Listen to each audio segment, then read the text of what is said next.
From one of my least favourite Sonic games to one of the all-time greatest mod packs for any Sonic title, this is Sonic Frontiers Revisited.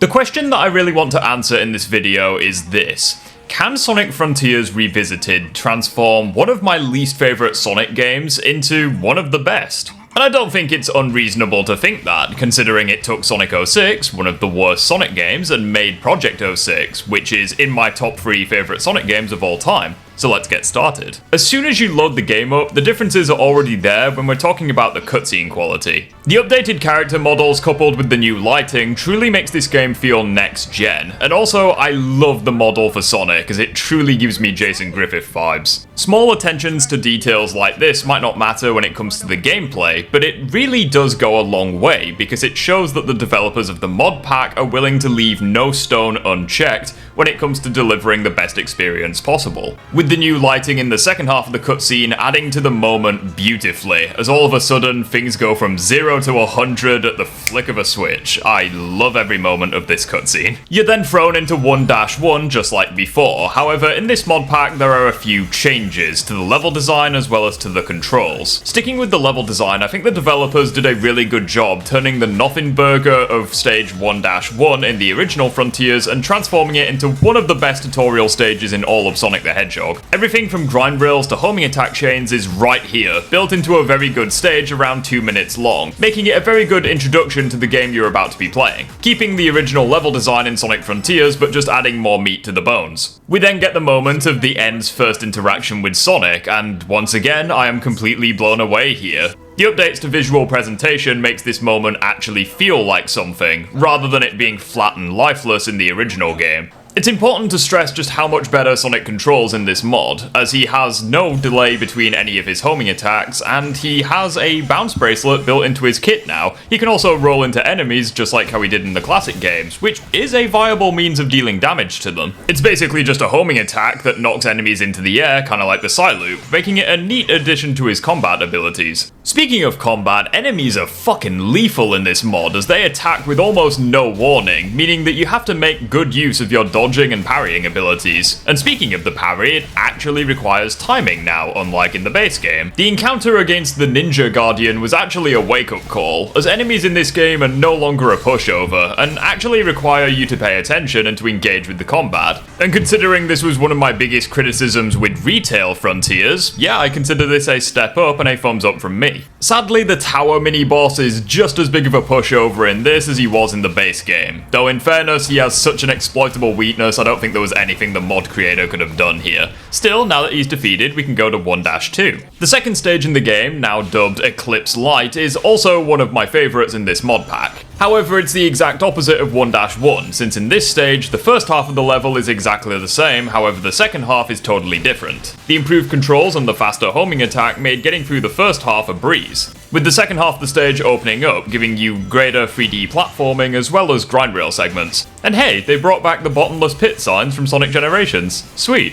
This coupled with the red hue that Eclipsed Light now has made running through this stage just as memorable now as it was the first time I played it in Frontiers. One Chaos Emerald later, we finally get to explore Kronos Island in its brand new entirety, and goddamn, this place is beautiful. Kronos Island was already my favourite island in retail Frontiers, however there's no denying the fact that as far as colour and aesthetics go it was very washed out and aged, which is appropriate I guess for the game, but fuck that point, give me some goddamn good looking gameplay. And good god did they deliver, no matter whether I was running across the island during the night with that beautiful twilight sky, or running across the island during the day in the rain, I loved every second of this island's graphics, and it truly turned Frontiers into one of the best looking Sonic games. Not to mention that Kronos Island has all of its cut content, meaning it's a much more substantial exploration this time around. And since we're talking about visual improvements, I really really like the HUD in this mod pack. It's very streamlined, everything's where you need it to be. It's a little unnatural seeing the boost meter in the bottom right of the screen this time around, but I got used to it, and overall, this was a great addition to the game. I'm not going to spoil all the additional features to Kronos Island, because honestly, I want you guys to explore and discover them yourself. However, let's go over the cyberspace levels real quick. Aside from the visual improvements, I wasn't overly fond of Digital High-Rise, mainly because it's an all 2D stage, and as a result, I don't think it took advantage of Sonic's new moveset to its fullest. There wasn't anything particularly wrong with it. Fans of the Act 2 stages in Shadow Generations will be right at home here, but it wasn't one of the best stages for me at least. Virtual Forest took me completely by surprise, as at first I groaned seeing another Green Hill stage. However, the visuals really made this feel like a darker jungle rendition of the iconic level. It's also one of the longer cyberspace levels, being around 2 minutes long, and the fact that you climb up trees in the second half of the stage gave me tropical jungle vibes from Sonic 06. Overall, this stage took me completely by surprise, and I actually really like it. Dropaholic is my favourite cyberspace level in the game. It looks drop-dead gorgeous, a visual headache perhaps, but beautiful nonetheless. However, the real reason why I love this stage is because it takes heavy inspiration from Chemical Plant Zone Act 2 from Sonic Generations,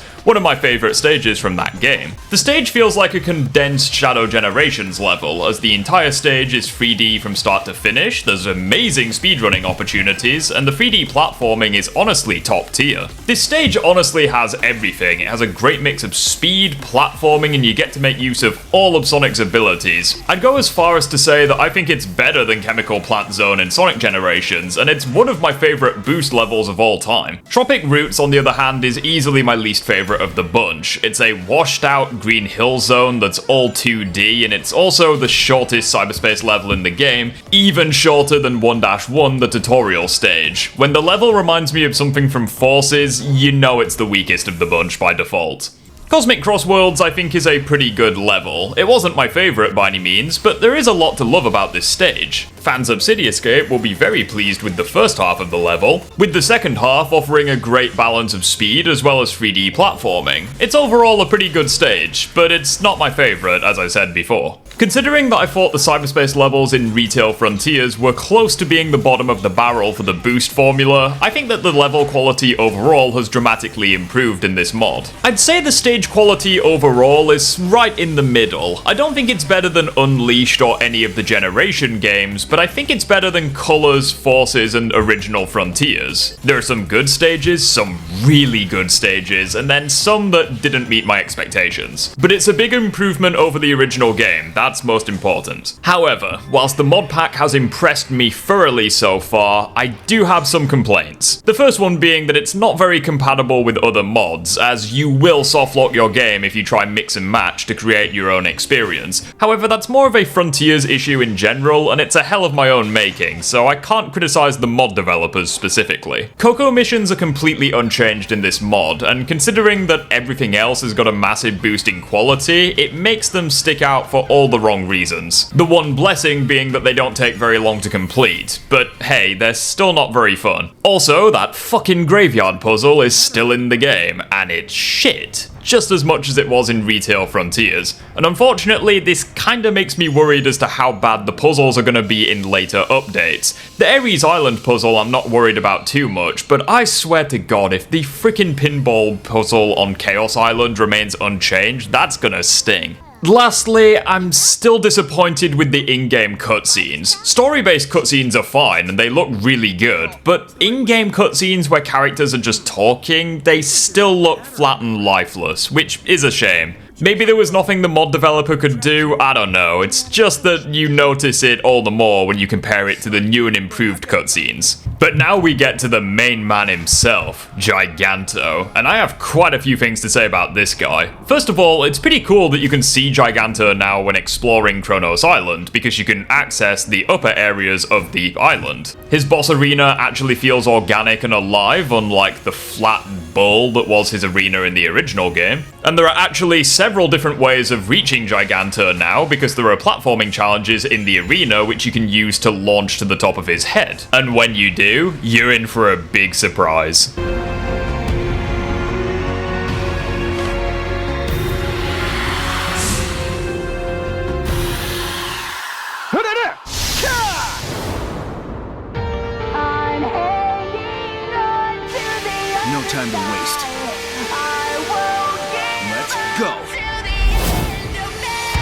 Not only does Supersonic look amazing in this mod, but giving him dialogue and a pose ripped straight out of Dragon Ball was just what this moment needed. And then the fight begins. I'm sorry to say that Giganto isn't that much different in this mod. The music is as good as ever, and the improved arena looks great, not to mention the visual quality is always a treat, but unfortunately aside from a few new counterattacks, Giganto himself is largely unchanged.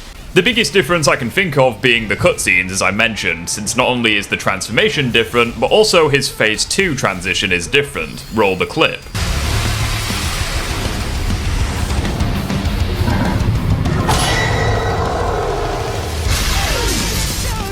I really like how the cutscenes transition into gameplay a lot smoother than they do in the original game. It makes you feel like you're part of the action, rather than you're just spectating the action. With Supersonic embracing his inner Superman to finish off Giganto being an iconic moment, and a phenomenal ending to this mod pack. However, what's cool about this mod pack is that this isn't the end. Once you beat Kronos Island, there's nothing stopping you from playing the rest of the vanilla game with all of the touch-ups that this mod pack introduces, which I think is really good of the developers. It's pretty cool that the developers give you the option, because the improvements to controls and combat will be all that people will need, well, some people anyways, to replay Sonic Frontiers. But equally, the rest of us who are waiting for the new content also have something to work with as well. So the question that I asked at the start of this video was this: did Sonic Frontiers Revisited do a good job at making me want to get back into Frontiers? And the answer is yes. It really is a yes. Sonic controls like an absolute dream in the open zone. The combat has finally surpassed Sonic Unleashed for me. The Cyberspace levels got a massive improvement, and Kronos Island is better than it's ever been before. Just like everything in life, Revisited is not perfect. However, at the same time, it's only a fifth of the way complete. I'm looking forward eagerly to the new content we will be getting in future updates. In its current state, however, Revisited is already one of the best mod packs that I have ever seen for Sonic, period, and easily the best mod pack for Sonic Frontiers, and it may have just transformed the game into an A or S tier Sonic game in my eyes. I'm the Gaming Rift, I thank you all for watching, and because of YouTube's new algorithm, I'd encourage you to drop a like and a comment down below to push the video in the algorithm and to broaden our horizons. I thank you all for watching, and I will see you all in the next one. Take care.